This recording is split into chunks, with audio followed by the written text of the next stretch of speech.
Hello students, आज के इस वीडियो में हम लोग पढ़ने वाले इलास्टिसिटी और डिमांड को। पिछले वीडियो में हम लोगों ने डिमांड चैप्टर को कंप्लीट किया था और आज की इस वीडियो में हम लोग इलास्टिसिटी और डिमांड को पढ़ने वाले हैं। तो फर्स्ट ऑफ ऑल हम लोगों को समझना पड़ेगा कि सर ये इलास्टिसिटी, डिमांड का मतलब तो हम लोग जानते हैं, ठीक है। तो डिमांड का मतलब क्या होता है? तो डिमांड का मतलब होता है, डिमांड का मतलब क्या होता? डिमांड का मतलब था डिज़ायर, एबिलिटी टू पे, एबिलिटी टू पे, और उसके बाद क्या था? Willingness, willingness. तो यहाँ पे बात आता है कि इलास्टिसिटी का मतलब क्या होता है। देखिए, इलास्टिसिटी का मतलब होता है चेंज, ठीक है। इलास्टिसिटी का मतलब होता है चेंज। बात ये आता है, अब आपके दिमाग में आएगा सर चेंज और डिमांड में जो चेंज है, quantity demand, change in demand, change in quantity demand, ये तो हम लोगों ने पिछले डिमांड वाले चैप्टर में पढ़ा ही था। यहाँ पे फिर आप कह रहे हैं कि इलास्टिसिटी और डिमांड का मतलब भी चेंज इन डिमांड होता है। तो आखिर वहाँ पे जो चेंज इन डिमांड था और यहाँ पे जो change in demand, that is elasticity और डिमांड पढ़ने वाले, ये दोनों एक दूसरे से कैसे डिफरेंट है। तो यहाँ पे आप लोग ध्यान दीजिएगा कि जो आप लोग पिछले चैप्टर में पढ़े थे, that is theory of demand, ठीक है। तो थ्योरी ऑफ डिमांड यही बताता है कि अगर प्राइस में चेंज होगा तो क्वांटिटी डिमांड में कितना चेंजेस आएगा, ठीक है ना। प्राइस में चेंज होगा तो क्वांटिटी डिमांड में कितना चेंजेस आएगा। तो दैट इज़ ये क्वालिटेटिव इन नेचर है, ठीक है, क्वालिटेटिव इन नेचर है। नेक्स्ट हम लोग बात कर रहे हैं जहाँ इलास्टिसिटी और डिमांड का, that is elasticity of demand का जो हम लोग बात कर रहे हैं, ये आपको क्वांटिटेटिव चेंज बताएगा। क्या बताएगा? क्वांटिटेटिव चेंज बताएगा, ठीक है ना। क्वांटिटेटिव चेंज के बारे में बताएगा कि प्राइस में चेंज होने पर किसी भी कमोडिटी के, किसी भी गुड्स के प्राइस में चेंज होने पर उसके रिस्पॉन्स में क्वांटिटी डिमांडेड में क्या चेंजेस आ रहा है, क्वांटिटी डिमांडेड में क्या चेंजेस क्वांटिटी डिमांडेड में क्या चेंजेस आ रहा है, इसके बारे में बताएगा इलास्टिसिटी ऑफ डिमांड। तो इलास्टिसिटी ऑफ डिमांड क्या होता है? इलास्टिसिटी ऑफ डिमांड ये मेज़र करता है कि क्वांटिटी डिमांडेड में कितने मात्रा में, कितने अमाउंट में चेंज आया in response to the change in price. मतलब प्राइस के बदलने पर क्वांटिटी डिमांड के अमाउंट में कितने मात्रा में चेंजेस आया, इसको इलास्टिसिटी ऑफ डिमांड बताता है, ठीक है। हम लोग देखिए, वैसे तो elasticity of demand that is change in demand, यहाँ पे आपने कहा सर प्राइस में ही चेंज होने पे खाली डिमांड में चेंज होगा, तो मैंने कहा बिल्कुल नहीं, प्राइस में चेंज होने पर होगा, इनकम में चेंज होने पर होगा, ठीक है ना। चेंज इन रिलेटेड गुड्स में चेंज होने पर डिमांड में चेंजेस आएगा, price of the other goods होगा, ठीक है ना। बहुत सारे एडवर्टीजमेंट में चेंज होने पर, मार्केटिंग स्ट्रेटजी में चेंज होने पर क्वांटिटी डिमांड में चेंज आएगा। बहुत सारे ऐसे फैक्टर्स है, ठीक है। तो इलास्टिसिटी और demand means the change in demand, वो कोई भी फैक्टर्स हो सकता है, बट आपके सिलेबस में केवल प्राइस इलास्टिसिटी ऑफ डिमांड ही दिया हुआ है। जो आप लोग क्लास 11th में पढ़े हैं, तो आपको प्राइस इलास्टिसिटी ऑफ डिमांड ही केवल यहाँ पे पढ़ना है। तो हम लोग आगे अभी चैप्टर में केवल इलास्टिसिटी और demand, that is change in quantity demanded in response to the change in the price of the goods, इसी के बारे में, प्राइस के बदलने पर ही डिमांड में क्या बदलाव आएगी, कितनी मात्रा में, इसी को खाली हम लोग पढ़ेंगे। बाकी चीज़ों की पढ़ाई नहीं करेंगे हम लोग यहाँ पे। तो इसीलिए हम लोग यहाँ पे क्या पढ़ाई करेंगे? प्राइस की कितने डिग्री का बदलाव आ रहा है डिमांड में प्राइस के चेंज होने पर, ठीक है। कितने डिग्री का बदलाव आ रहा है आपके क्वांटिटी डिमांड में प्राइस के चेंज होने पर, इसी चीज़ को हम लोग यहाँ पे पढ़ाई करेंगे यहाँ पे, ठीक है। वही चीज़ यहाँ पे दिया हुआ है।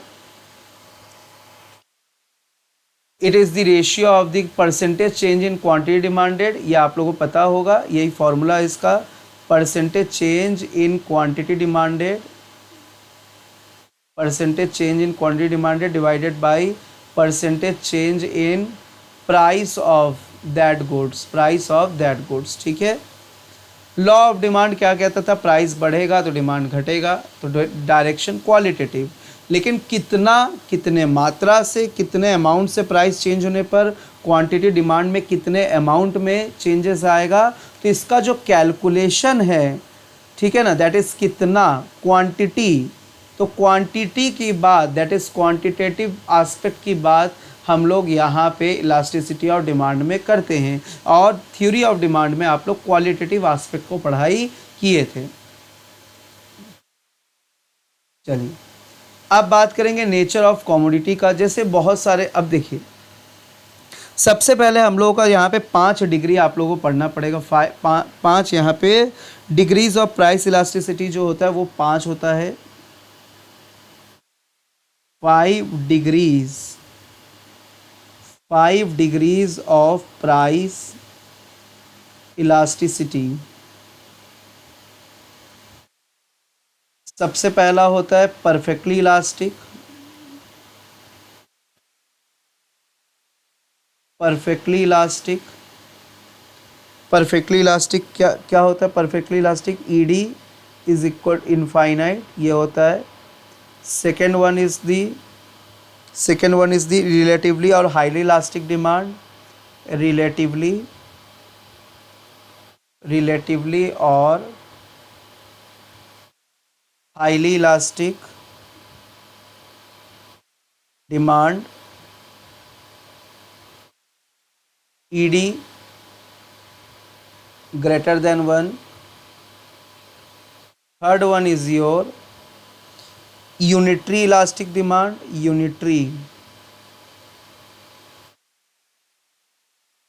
यूनिटरी इलास्टिक डिमांड जो कि ईडी इज इक्वल टू 1 होगा। नेक्स्ट होगा रिलेटिवली लेस इलास्टिक और inelastic, relatively less elastic और inelastic, ED less than 1। और उसके बाद होगा परफेक्टली इन इलास्टिक जो कि क्या हो जाएगा, परफेक्टली इन इलास्टिक में, perfectly inelastic ED is equal to 0, ठीक है। ये 5 डिग्रीज होते हैं आप लोगों के, 5 डिग्रीज। तो पांचों डिग्रीज को हम लोग पढ़ेंगे बिल्कुल। सबसे पहले बात आता है नेचर ऑफ कमोडिटी को समझ ले। देखिए नेचर ऑफ कमोडिटी, देखिए एसेंशियल गुड्स और नेसेसिटी गुड्स। यहाँ पे बताया गया जो एसेंशियल गुड्स है oxygen, food, water, less elastic. Less elastic और हाई इलास्टिक क्या होता है आगे पढ़ेंगे। लग्जरी का मोर इलास्टिक। तो सबसे पहले आप लोगों को ये जानना ज़रूरी है, चलिए यहाँ पे मैं आप लोगों को बता दूँ। परफेक्टली इलास्टिक का डिग्री क्या होता है, ED is equal to infinite. ED is equal to infinite है ये, ठीक है। तो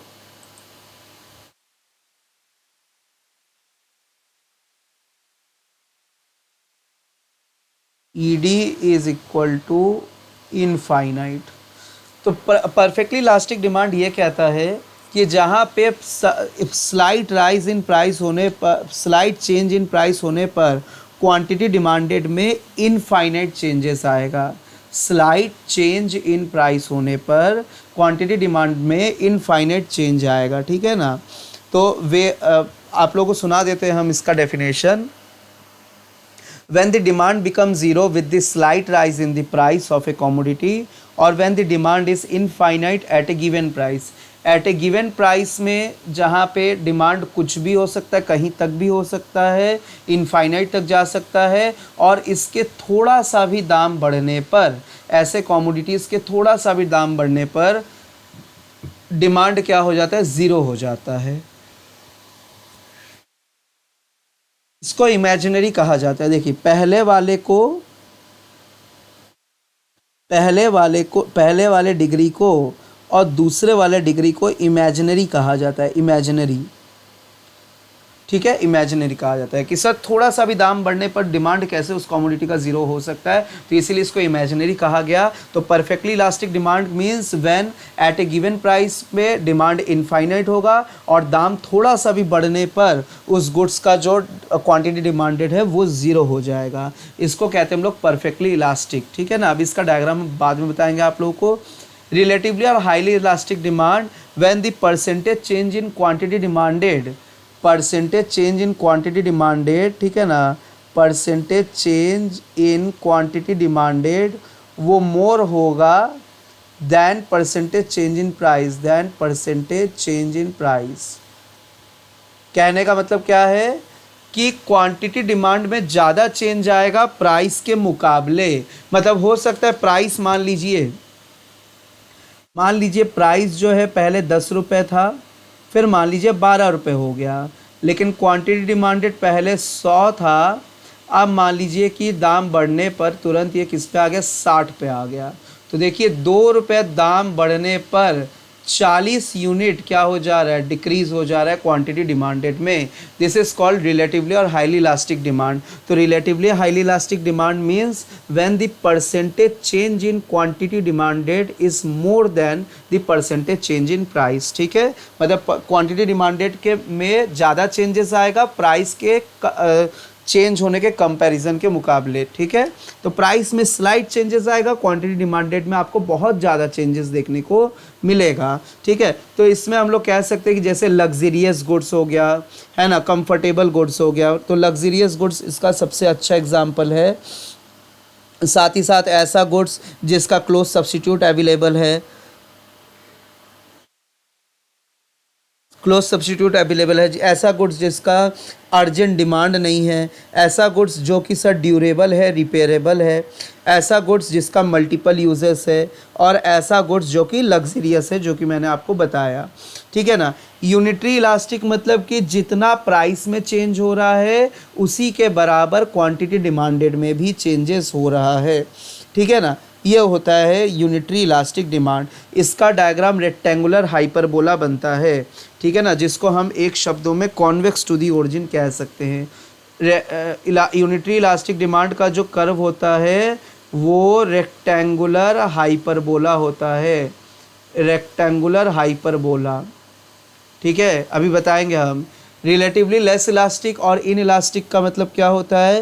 रिलेटिवली इन इलास्टिक का मतलब जहाँ पे प्राइस में ज़्यादा चेंजेस आ रहा है लेकिन क्वांटिटी डिमांडेड में कम चेंजेस आ रहा है। क्वांटिटी डिमांडेड में क्या आ रहा है बच्चों, कम चेंजेस आ रहा है। तो ऐसे तो कहने का मतलब क्या हो गया कि सर हो सकता है प्राइस बहुत ज़्यादा घट गया लेकिन क्वांटिटी डिमांडेड में उतना तेज़ी से उतना ज़्यादा इंक्रीमेंट नहीं देखा जा रहा है। ऐसे कौन से गुड्स में होते हैं, ऐसे उन गुड्स में होते हैं जहाँ पे कि आपका किसी कमोडिटी पे आउटले बहुत कम मात्रा में खर्च हो रहा है, या डिमांड फॉर इट्स अर्जेंट, जहाँ पे आप बहुत अर्जेंट डिमांड करते हैं किसी गुड्स का, जैसे नेसेसिटी प्रोडक्ट हो गया।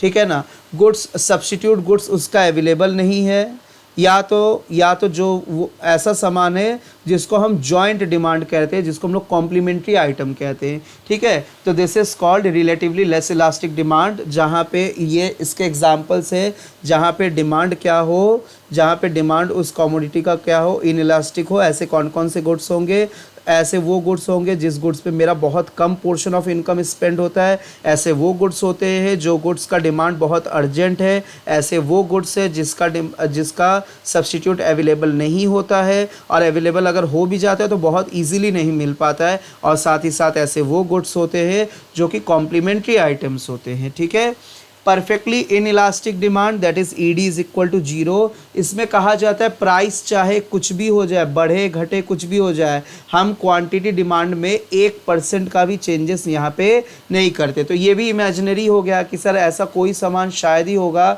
जहाँ पे हम कोई भी चेंजेस नहीं करते हैं प्राइस के चेंज होने पर। तो देखिए इन सभी को ना हम लोग कोफिशिएंट कहते हैं। क्या कहते हैं बच्चों, कोफिशिएंट। तो कोफिशिएंट ऑफ डिमांड जहाँ इनफाइनाइट होगा perfectly elastic, coefficient of demand greater than 1 होगा उसको more than elastic, equal to 1। ठीक है, यूनिटरी लेस देन 1 कोफिशिएंट होगा तो लेस इलास्टिक, और इन इलास्टिक कोफिशिएंट यहाँ पे ऑफ डिमांड क्या हो जाएगा, 0।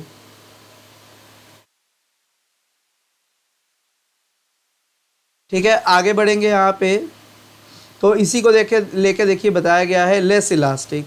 अब बच्चों आप लोगों को यहाँ पे ध्यान देना है कि जो कि इलास्टिसिटी जहाँ पे होगा मोर इलास्टिक या हाई इलास्टिक, वहाँ पे जो आपका कर्व होगा इलास्टिसिटी, ठीक है ना, डिमांड कर्व जो होगा वो फ्लैटर होगा, ठीक है ना, ये फ्लैटर होता है, फ्लैटर टू एक्स एक्सिस। और जहाँ पे लेस इलास्टिक या इन इलास्टिक होता है, रिलेटिवली इन इलास्टिक या लेस इलास्टिक, वहाँ पे आपका डिमांड कर्व थोड़ा स्टेपर होता है। यहाँ पे आपका डिमांड कर्व क्या होता है, स्टेपर होता है, स्टेपर टू एक्स एक्सिस होता है, ठीक है, ये चीज़ है। चलिए, तो यहाँ पे देखिए, यहाँ पे बात बताया गया नेचर ऑफ कमोडिटी। अगर नेचर ऑफ कमोडिटी हमारा क्या हो, एसेंशियल गुड्स हो, जैसे पानी हो गया, ऑक्सीजन हो गया, दवाई हो गया, सॉल्ट हो गया, नमक हो गया, तो यहाँ पे डिमांड क्या हो जाएगा, इन इलास्टिक हो जाएगा। इन इलास्टिक मीन्स कि प्राइस में हो सकता है बहुत ज़्यादा चेंजेस आ रहा है, लेकिन क्वांटिटी डिमांडेड में चेंजेस उतना नहीं आ रहा है।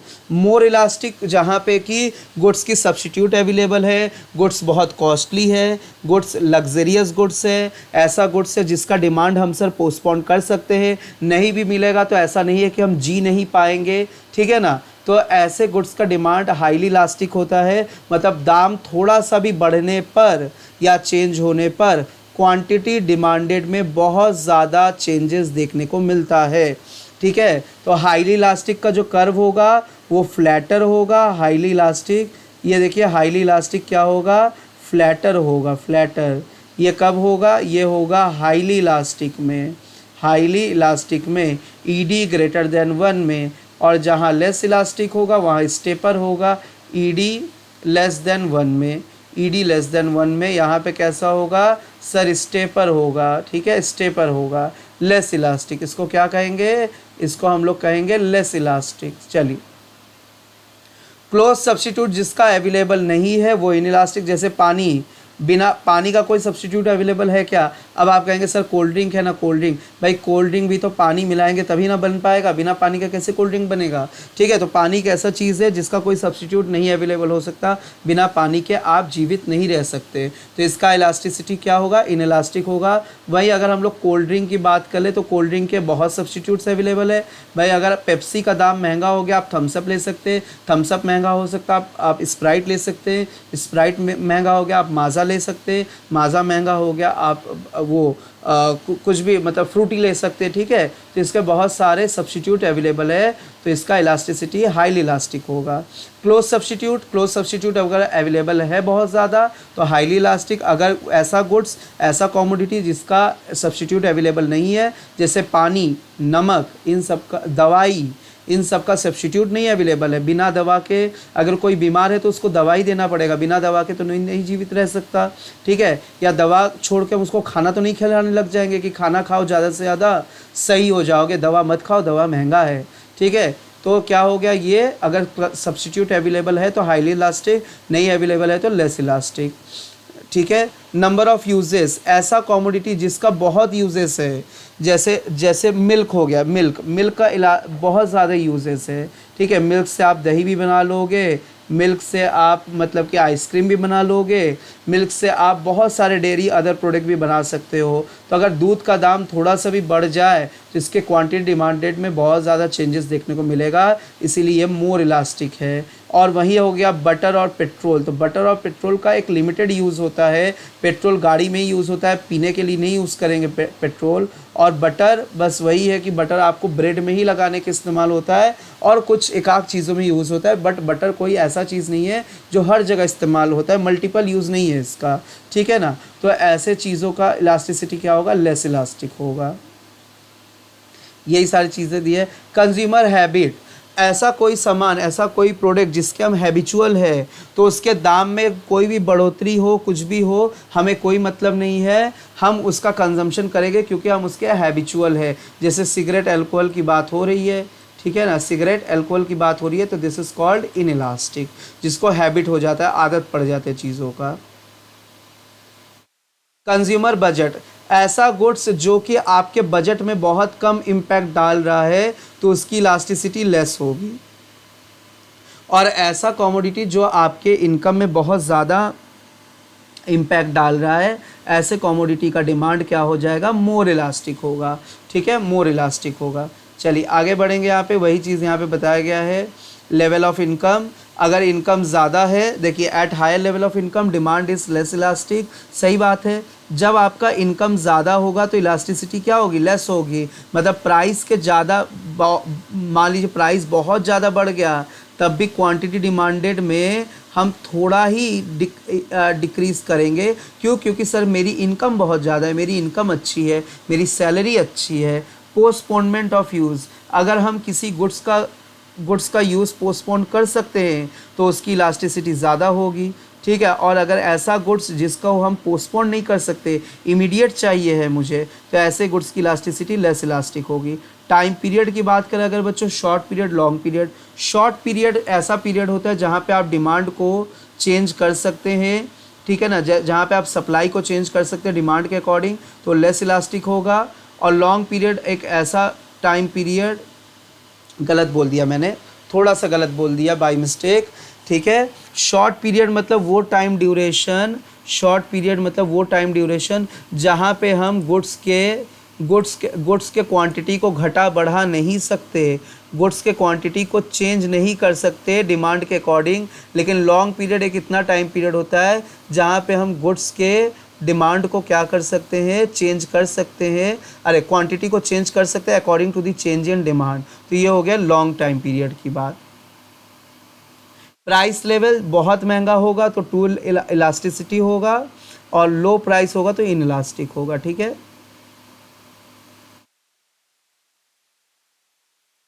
Quiz which of the following influence the price. अच्छा, आप लोगों को डायग्राम हम बता दें, डायग्राम के लिए यहाँ पे थोड़ा सा हमको जगह खाली चाहिए था, बट कोई नहीं, जगह नहीं खाली, हम आप लोगों को यहीं पर डायग्राम बता देते हैं। देखिए, अगर डायग्राम आपको देखिए, इलास्टिसिटी और demand equal to infinite, it is parallel to the X axis, it is called perfectly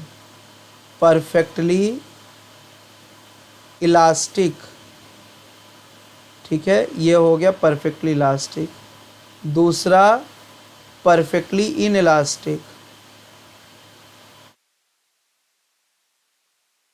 perfectly inelastic. तो परफेक्टली इन इलास्टिक जो पांचवा वाला बता रहे हैं हम आपको डायरेक्टली, फिफ्थ वाला, तो परफेक्टली इन इलास्टिक जहाँ पे E D is equal to 0, ये परपेंडिकुलर ऑन एक्स एक्सिस। सवाल ऐसे ही पूछेगा, when the demand is parallel to the x-axis, there the coefficient of elasticity or demand is infinite. When the demand curve is perpendicular on x-axis, so here the coefficient of elasticity or demand is equal to 0. This is called perfectly inelastic. ठीक है ना, this is called perfectly inelastic, है ना। और ऐसे भी question आ सकता है where the demand curve is parallel to the Y axis, तो वहाँ पे परफेक्टली इलास्टिक होगा। ठीक है, पहला और पांचवा बता दिया। दूसरा रिलेटिव हाईली इलास्टिक, तो ये तो अभी मैंने बोला आप लोगों को, हाईली इलास्टिक। तो हाईली इलास्टिक का कर्व कैसे बनेगा बच्चों, तो हाईली इलास्टिक का कर्व बनेगा सर ये थोड़ा सा फ्लैटर होगा, flatter to the X axis. ठीक है ना, फ्लैटर, ये हाईली इलास्टिक होगा और ये फ्लैटर होगा, फ्लैटर टू एक्स एक्सिस होगा। ठीक है, तीसरा बात करेंगे हम लोग यहाँ पे रिलेटिवली लेस इलास्टिक। तो लेस इलास्टिक का क्या डायग्राम होगा, तो सर लेस इलास्टिक का डायग्राम कुछ यूँ होगा, ये थोड़ा स्टेपर होगा, स्टेपर। ठीक है, इसको हम लोग कहेंगे ई डी लेस देन 1, ये क्या होगा, steeper to X axis.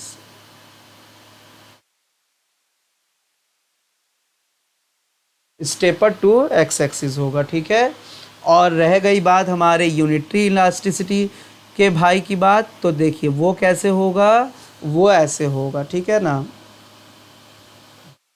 The demand curve which is convex to the origin, और वी कैन से ये रेक्टेंगुलर हाइपरबोला इसको कहते हैं।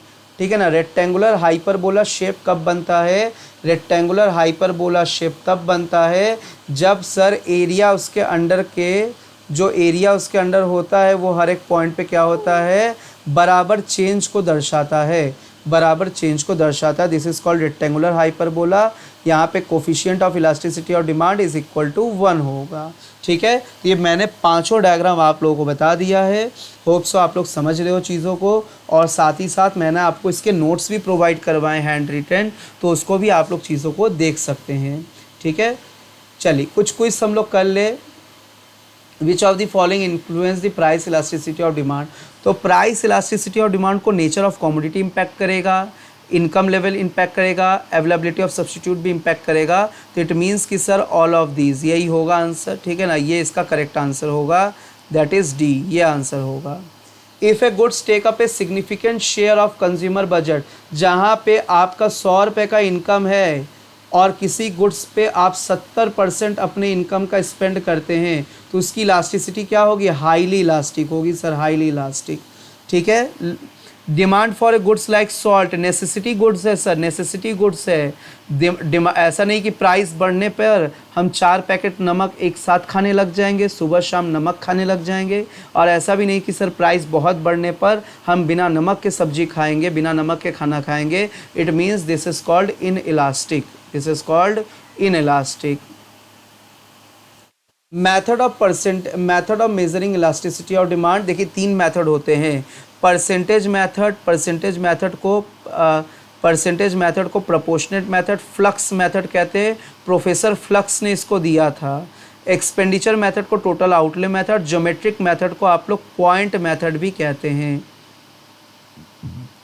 Point method. चलिए इसका फॉर्मूला इंपॉर्टेंट है।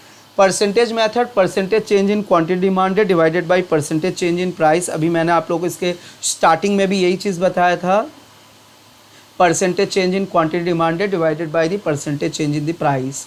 ठीक है, तो यहाँ पे ये चीज़ मैंने बताया था, तो यहाँ से हम लोग इसको मेज़र करते हैं। तो फॉर्मूला आपको बस याद रखना है, 1 लाइनर के फॉर्म में न्यूमेरिकल आपको आ सकता है, अगर आया तो 1 लाइनर में आएगा, नहीं तो नहीं आएगा।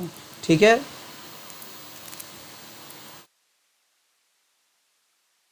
यहाँ पे देखिए वही डिग्रीज़ को बताया हुआ है, जो डिग्रीज़ मैंने आप लोगों को पहले बता दिए हैं। ठीक है, less elasticity, unitary, more than elasticity, वो सारी चीज़ें यहाँ पे आपको यहाँ पे कवर किए हुए हैं। देखिए यहाँ से एक क्वेश्चन देख लीजिए, calculate the price elasticity of demand if demand increases from 4 unit to 5 unit and due to fall in price from 10 to 8। जहाँ पे डिमांड 4 यूनिट से 5 यूनिट तक बढ़ गया है, पहले 4 यूनिट था, 5 यूनिट हम डिमांड करने लगे, क्यों, पहले 10 रुपये दाम था, 8 रुपये दाम हो गया। तो क्वांटिटी डिमांड में कितना चेंजेस हो रहा है, तो देखिए यहाँ पे पहले हम आप लोगों को लिख के समझाएंगे। तो सबसे पहले एक टेबल बनाते हैं, ये प्राइस का और ये क्वांटिटी का। तो पहले क्या था, पहले 10 रुपये पे हम 4 यूनिट डिमांड कर रहे थे, अब हम लोग 8 रुपये पे 5 यूनिट डिमांड कर रहे हैं। तो यहाँ पे बात आता है कि कितना डेल्टा क्यू कितना चेंज हो रहा है, डेल्टा पी। तो पहले 10 में से 8 गया 2, और डेल्टा क्यू में कितना चेंजेस आ रहा है, तो पहले सर 4 था, 5 हो गया, तो 5 ये 1 यूनिट का। ठीक है, जब भी हम लोग बात करेंगे परसेंटेज का, तो आप ऐसे परसेंटेज लगाएंगे। देखिए तो डेल्टा क्यू में कितना चेंजेस हो रहा है, 1 यूनिट का चेंजेस आ रहा है पहले, और डिवाइड में क्या करेंगे, ओरिजिनल क्वांटिटी को लेंगे जो कि पहले 4 था, मल्टीप्लाई करेंगे 100 तो ये 25% आ गया। उसी तरीके से प्राइस का किया तो ये 20% आ गया, और यहाँ पे वैल्यू पुट किया तो ये कितना इलास्टिसिटी बता रहा है, 1.25, विच इज़ यहाँ पे क्या आ रहा है, elasticity of demand greater than 1, ये क्या आ रहा है, हाईली इलास्टिक। आपसे ऐसे भी पूछा जाएगा कि अगर इलास्टिसिटी ऑफ डिमांड कहीं पे 1.25 है, या हाईली है कि लेस है, अगर कहीं पे 0.89 है, ये लेस देन है कि क्या यूनिटरी है कि हाईली है, तो ये लेस देन यूनिट है। अगर कहीं पे बराबर 1 हो जा रहा है, यूनिटरी, अगर कहीं पे 0 है, दाम बढ़ रहा है घट रहा है, कुछ भी नहीं चेंज हो रहा है, तो परफेक्टली इनइलास्टिक। तो ऐसे डिग्रीज देके भी आपको चीज़ें पूछे जा सकते हैं। ठीक है, ये कुछ नहीं, फार्मूला ड्राइव इन किया हुआ है, delta Q upon delta P into P by Q, elasticity of demand. वही percentage change in quantity demanded, percentage change in price को आप ऐसे भी रखोगे तो भी वो चीज़ें आ जाएंगे। ठीक है, हाँ, तो यहाँ पे एक न्यूमेरिकल और भी इसी तरीके से दिया हुआ है, तो वही चीज़ है, वही न्यूमेरिकल दिया हुआ है आपको समझाने के लिए। अब देखिए इस न्यूमेरिकल को अब आप लोग प्रैक्टिस कर लीजिएगा, हालांकि सॉल्व करके मैंने यहाँ पे बोला हुआ है आप लोगों को। चलिए, तो आगे की चीज़ें एकदम न्यूमेरिकल वाले ही चीज़ें हैं यहाँ पे, तो इसको आप लोग प्रैक्टिस ज़रूर कर लीजिएगा। ठीक है, ये आप लोगों के लिए प्रैक्टिस है, प्रैक्टिस करना है आप लोगों को। देखिए, अमॉन्ग द फॉलोइंग डिमांड कर which one is more elastic, सबसे ज़्यादा इलास्टिक जो फ्लैटर है, सबसे ज़्यादा देखिए ये फ्लैटर है। ठीक है, तो ई वाला होगा यहाँ पे option. If a commodity has a larger number of substitute then its demand, substitute ज़्यादा है तो हाईली इलास्टिक होगा ना, तो कौन सा वाला होगा, जो फ्लैटर है वही तो हाईली इलास्टिक है। चलिए, if demand is parallel to X axis, देखिए पूछ लिया, पैरेलल टू एक्स एक्सिस होगा तो परफेक्टली इलास्टिक। ठीक है, a negative sign with coefficient of price elasticity, negative sign, ठीक है, तो denotes inverse relation. Negative sign क्यों होता है, क्योंकि डिमांड और प्राइस का इन्वर्स रिलेशन होता है सर। ठीक है, चलिए आगे यहाँ पे, demand for a goods is less elastic when percentage change in price, ज़्यादा चेंजेस हो रहा है लेकिन क्वांटिटी डिमांडेड में लेस चेंजेस आ रहा है उसके मुकाबले। When percentage change in quantity demanded is more than the percentage, highly elastic, highly elastic more than unitary elastic demand, ED greater than 1 हो जाएगा। यहाँ पे क्या हो जाएगा, more than unitary, more than unit हो है तो ग्रेटर देन 1 हो जाएगा। If demand is parallel to X axis what will the, तो इसको हम लोग क्या कहेंगे, परफेक्टली इलास्टिक कहेंगे। ठीक है, टोटल एक्सपेंडिचर और outlay method, very very important, ये भी आपके एग्ज़ाम के लिए बहुत इंपॉर्टेंट है। टोटल एक्सपेंडिचर और आउटले मेथड से हम लोग क्या समझते हैं, टोटल एक्सपेंडिचर और आउटले मेथड का बहुत ही गहरा रिश्ता है, समझिएगा प्यारे बच्चों आप लोग। यहाँ पे हम यहाँ पे ले लेते हैं एक जगह price change, total expenditure, total expenditure, फिर उसके बाद हम इलास्टिसिटी ऑफ डिमांड यहाँ बताएंगे और यहाँ पे हम रिमार्क कुछ ना कुछ लिखेंगे जो लिखने लायक होंगे चीज़ें। चलिए थोड़ा कलर बदल ले आप लोगों के लिए हम। ठीक है, तो जब हमारा प्राइस, ठीक है ना, जब हमारा प्राइस राइज करेगा, बढ़ेगा, तो टोटल एक्सपेंडिचर क्या करेगा, डिक्रीज़ हो जाएगा, टोटल एक्सपेंडिचर डिक्रीज़ हो जाएगा। ठीक है, उसी प्रकार जब प्राइस हमारा फॉल करेगा, ठीक है, तो इंक्रीज़ हो जाएगा, यहाँ पे इंक्रीज़ हो जाएगा।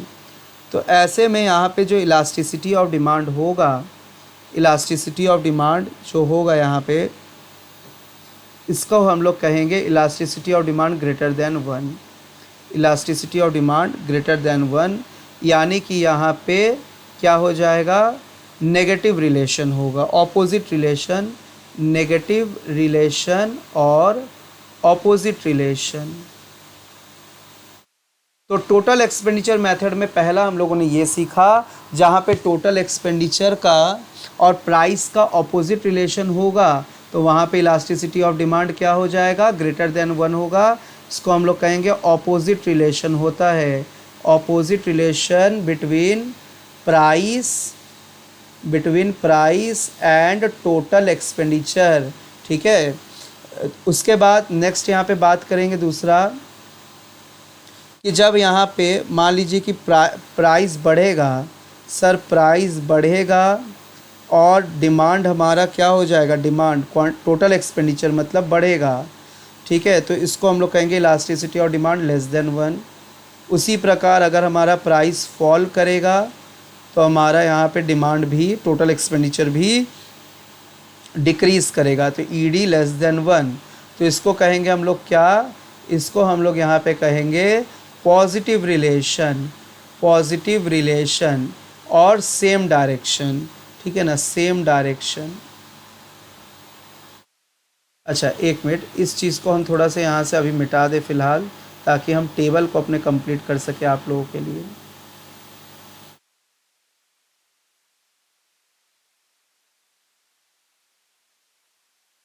तीसरा अगर हम लोग बात करेंगे, तीसरा थर्ड, तो टोटल एक्सपेंडिचर में 3 ही पड़ेंगे, यहाँ 5 नहीं होता है, 3 ही होता है, कि अगर राइज इन प्राइस होगा तो टोटल एक्सपेंडिचर में नो चेंज अगर है, या दाम घटने पर भी टोटल एक्सपेंडिचर में कोई बदलाव नहीं हो रहा है, तो वहाँ पे elasticity of demand equal to 1 होगा, elasticity of demand equal to 1 होगा। यहाँ पे रिमेन कांस्टेंट होगा बच्चों, क्या होगा, रिमेन कांस्टेंट होगा। बस इसी टेबल को आप लोगों को पढ़ लेना है।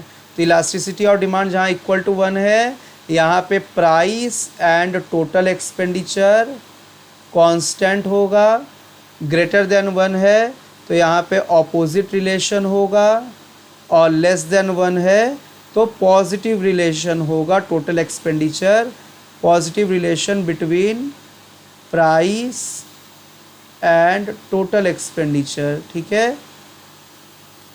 चलिए, तो मैंने आप लोगों को सारी चीज़ें लिख के समझा दिए। ये देखिए यहाँ पे उसी चीज़ को एक मतलब एक न्यूमेरिकल फिगर्स को लेके मैंने यहाँ पे समझाया है, तो इसको भी आप लोग देख लीजिएगा, ठीक है ना, इसको आप लोग ज़रूर देख लीजिएगा। तो देखिए जहाँ पे पॉजिटिव रिलेशन है प्राइस और टोटल एक्सपेंडिचर का, ग्रेटर लेस देन 1 है। जहाँ पे नेगेटिव रिलेशन है ग्रेटर देन 1 है, और जहाँ पे कांस्टेंट है तो वहाँ पे इक्वल टू 1 है, ठीक है।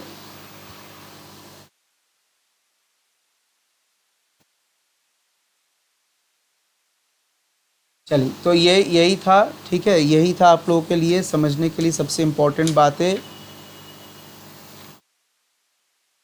इसके बाद अच्छा एक और पॉइंट जो छूट रहा है शायद मेरा थोड़ा सा, वो मैं आप लोगों को बता दूं। अब आप लोग कहेंगे सर आपने ज्योमेट्रिक मेथड के बारे में तो कुछ भी नहीं बताया यहाँ पे, ठीक है, ज्योमेट्रिक मेथड के बारे में तो कुछ भी नहीं बताया यहाँ पे। तो ज्योमेट्रिक मेथड को हम लोग देखिए, ज्योमेट्रिक मेथड को हम लोग पॉइंट मेथड भी कहते हैं। पॉइंट मेथड, इसका डायग्राम ऐसे बनता है, मतलब एक ग्राफिकल रिप्रेजेंट, एक ग्राफ पे हम सारे के सारे डिग्रीज को रिप्रेजेंट करते हैं। तो बीचों बीच में इक्वल टू 1 होगा, उसके ऊपर जाएंगे तो ग्रेटर देन 1 होगा, यहाँ पे होगा तो इलास्टिसिटी और demand is equal to infinite होगा, नीचे जाएंगे तो इलास्टिसिटी और डिमांड लेस देन 1 होगा, एकदम पॉइंट पे यहाँ पे टच हो गया तो इलास्टिसिटी और डिमांड इज़ इक्वल टू 0 हो जाएगा, ठीक है। तो ये डिमांड को बताया जा रहा है और इधर ये प्राइस को बताया जा रहा है। ये उतना इम्पोर्टेंट नहीं है आपके एग्ज़ाम के लिए, बट स्टिल आप देख लो। इलास्टिसिटी और डिमांड यहाँ पे क्या होगा, lower sector divided by upper sector, ठीक है, lower sector divided by upper sector, ये होता है यहाँ पे। चलिए ठीक है, तो ये था इलास्टिसिटी और डिमांड के बारे में। होप सो आप लोगों को चीज़ें समझ में आए। आप लोग सबसे पहले क्वेश्चंस प्रैक्टिस कर लीजिएगा, जितने भी क्वेश्चंस है, फॉर्मूला, पांचों डिग्रीज ऑफ प्राइस इलास्टिसिटी और टोटल एक्सपेंडिचर मेथड भी आपके एग्ज़ाम के लिए वेरी वेरी इंपॉर्टेंट है, ठीक है। तो आज के लिए इस वीडियो में इतना ही, मिलेंगे हम लोग अगले वीडियो में, ठीक है। Thank you so much.